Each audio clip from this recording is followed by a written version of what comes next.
Welcome to the Force Always. My name is Diz, aka David Zammit, and I am going to bring you as much as I can with Star Wars news, views, reviews, and interviews. So let's begin.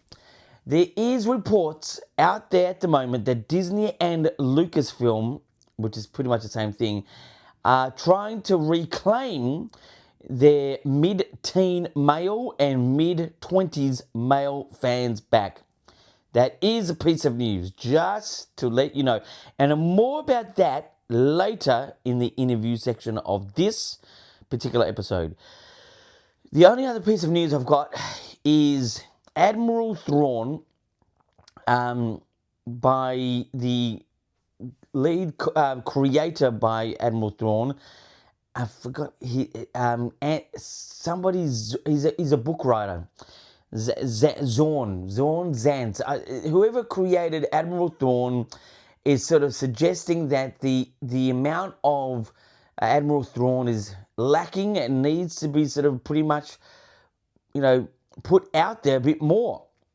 As we have Ahsoka, which is a live action series for Star Wars, being coming in the middle or close to end of filming production of season 2, we may get some more of Admiral Thrawn in that, as we sort of got a little bit of it in season 1 of Ahsoka.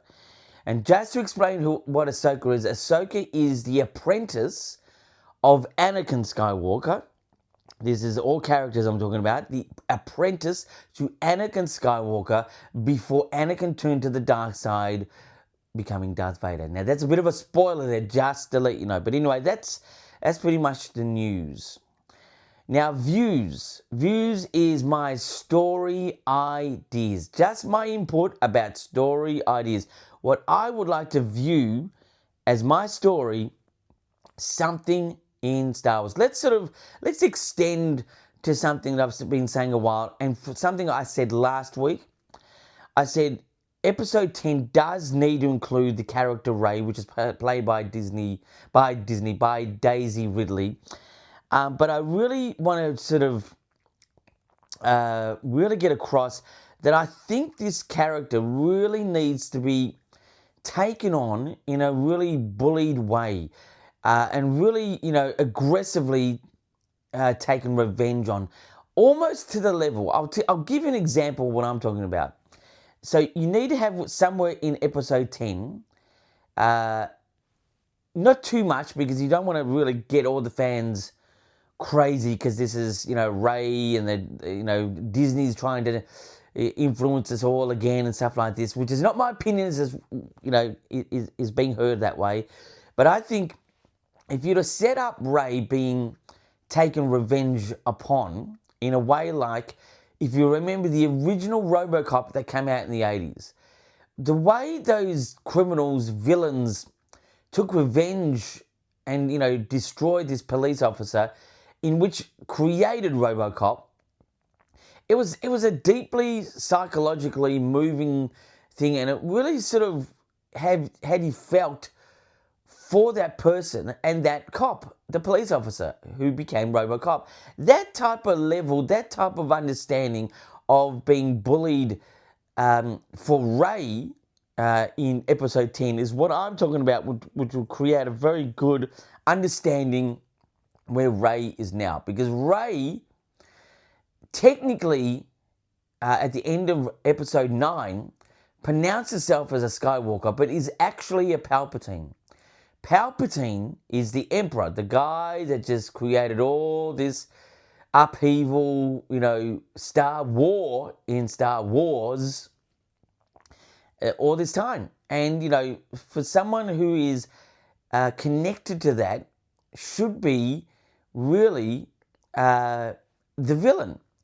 And I don't think she is the villain. I think deep in her heart, she wants to be the good person. But unfortunately, she's marred from the events in her storyline of being a Palpatine. And that, to me, trying to destroy a person, kill a person, or revenge upon Rey, is to kill her or to disable her or whatever. Like in RoboCop, the 80s version, or even the new version, but the 80s version did it better, would just be a great setup in how someone can be just, tormented and pushed to hell unfairly for the sake of their story. And I think that simulates almost life for Daisy Ridley and technically the Disney crew with a lot of Star Wars fans. Now, not all Star Wars fans are wrong or right. A lot of people don't like the Disney sort of thing. I never call it Disney Star Wars. A lot of people do. I just say 7, 8, 9. And, it would be a great inclusion to episode 10 to have Rey, dare I say it, Skywalker, be up against the odds, against the galaxy, being bullied, being terrorized, because actually she's a Palpatine, which is the Emperor, which is the most evil thing ever in Star Wars, technically. Not Darth Vader, but Emperor. The Emperor was the one who manifested the war in Star Wars. Anyway, so that's my story idea. That's in views. Let's get into Star Wars views, news, reviews. So let's get into reviews. Just take a sip. Reviews is one of my characters, speaking of the dark side, this one I hold very, very sacred. It's a very rare one. This is the Revenge of the Sith, episode 3 line. This is probably the last time that really Star Wars had a great selection of different type of characters. Look, I will say Force Awakens as well, which is episode 7. But episode 3 had an exciting, even the packaging I thought was just great.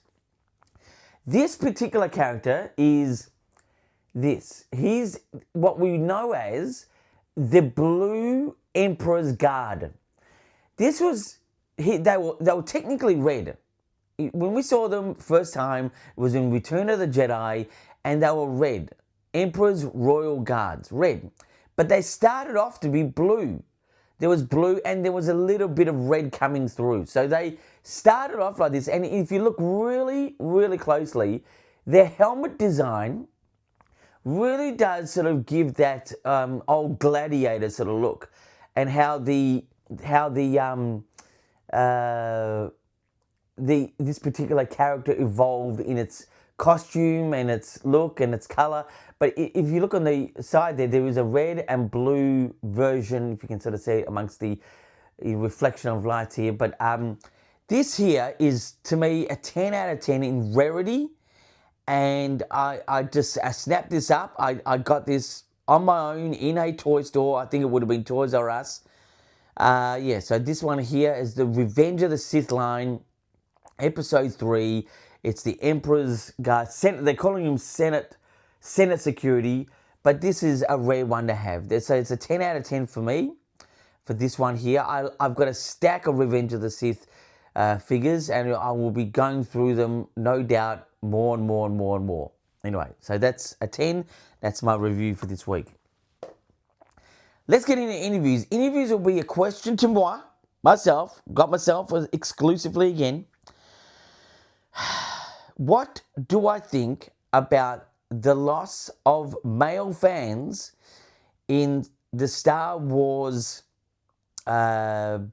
history between, Force Awakens till now? Because apparently there's reportingly, a big loss of fans that are male because of the lack of male leads in the 7, 8, and 9. Episodes 7, 8, 9, which is Force Awakens, The Last Jedi, and The Rise of Skywalker. What do I think? I don't think much of the lack of, because to me, Star Wars is a universe. Star Wars needs to include all types of leads and non-leads. And, even though Star Wars has taken more of a female lead route in the last 10 years, for me, it's fine. It just needs to be done right. The only area in where it was not done completely right, but I do get it in a storyline.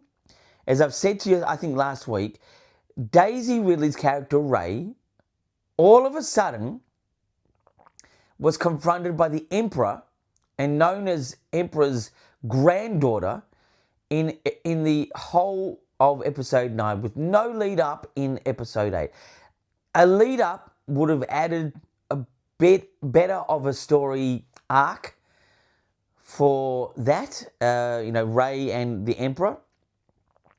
Even though I think the Emperor should have been dead anyway, because way Star Wars characters come back alive is just a bit not out of control yet, but it's still not in the best hands in sort of coming back alive again. But anyway, I think, look, the fans, I think the biggest influence in the last 10 years is the fact that a place like YouTube and the internet has really intensified, like massively.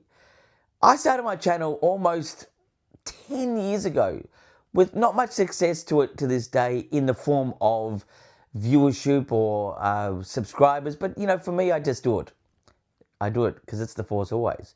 But I just think the influence of the YouTuber, which is, a community of people which have a certain opinion about where Star Wars is going and has gone, it just becomes really bombarding. Now, I'm not against these YouTubers, and I'm not going to name them because I think naming them is just, not the point. But I do think the influence of YouTube is intense. In fact, I've got proof of this. If you actually look in The Last Jedi, if you've got a DVD player still, or if you can see it still, maybe it's on Disney Plus. I've not seen the features of The Last Jedi, which is episode 8. The documentary of that particular film, it starts off with YouTubers as sort of a documentation of this particular documentary. And I just think YouTubers sort of put themselves in a space and sort of started creating ideas online, just going, I'd love to see a Star Wars directed by this person and that person and this person, and, just sort of, have the story. Well, look, by episode 8, you could change it up and do this and do that. Freestyle, which technically, to this day, Star Wars, from the Lucas days in the 70s, has built its story during production. The same with the prequels, but that was a bit more structured, can you believe? But the same with the 7, 8, 9, which is the Disney, I say I'll fall into the trap by calling it Disney Star Wars, but 7, 8, 9, it all has an element of creating the story while on the go. And I just think the loss of male fans, if that is the actual case, which I wouldn't put it past it, is because of the bombarding attitude of dislike towards Star Wars for really no real substantial reason. I think 7, 8, 9, as films alone or together, yes, could have been done better, but I don't think it's that bad. I don't think it's, I think they are quite good films. In fact, cinematically, the look of them, the biggest thing that was an issue in the prequels to a lot of people was the look of the outdated effects in which they were advanced effects then. I think the look of 7, 8, 9 is epic, is amazing. The story structure idea of having, Kylo Ren and all these, the son of Princess Leia and Han Solo, it was not my 100% choice of where the story should have been, but I accept it for what it is. This is where the story has gone. We need to accept the story for what it is. Not, there's going to be some people out there say, well, we shouldn't be spoon-fed everything. Well, it's, if you've got the money, then buy Star Wars and then create it yourself. But until that point, the hands of Star Wars is in the hands of who we have now, which is technically, in according to my watch here, it's 2025. It's owned by Disney, and I think they're doing a good job. Not the greatest, but good job. You know, that the story of where Star Wars has been and going is still good, but I just think the confidence in having people to really like or love the stories of Star Wars, to include the male audience back, if that's the case, you can't be in denial to this. You've got to sort of think, well, how can we get them back? But at the same time, Star Wars is a universe. That is a universe of everything as a collective. You know, if they want to include Earth, the planet Earth in Star Wars, technically, it would be valid. And funny enough, if you look at Phantom Menace, they had E.T. E.T. was in the Senate. E.T. came to Earth, visited Elliot, if you remember that. So technically, Earth could be a part of Star Wars. But in, you know, me creating a Star Wars film, I don't think I'd include Earth. You know, I think it needs to be a bit more fantasy than reality. But I think the tone needs to have reality. It needs to have that used future feel. But anyway, without going on a tangent, which I'm sort of going on at the moment, is that what do I think of the male fans that are lacking these days? Well, it is what it is. You know, wishingly we get a great story that is just filled with emotion, but that Star Wars adventure in space as we all know it to be in the next one. And technically the next one, the next Star Wars film is Starfighter, not Mandalorian and Grogu. That is really a story really in motion. But Starfighter is something that could begin or re-begin that again. Anyway, look, that's my The Force Always this week. News, views, reviews, interviews. If you want to subscribe, if you want to give a comment, if you want to, you know, like, share this video, that'd be great. It's up to you.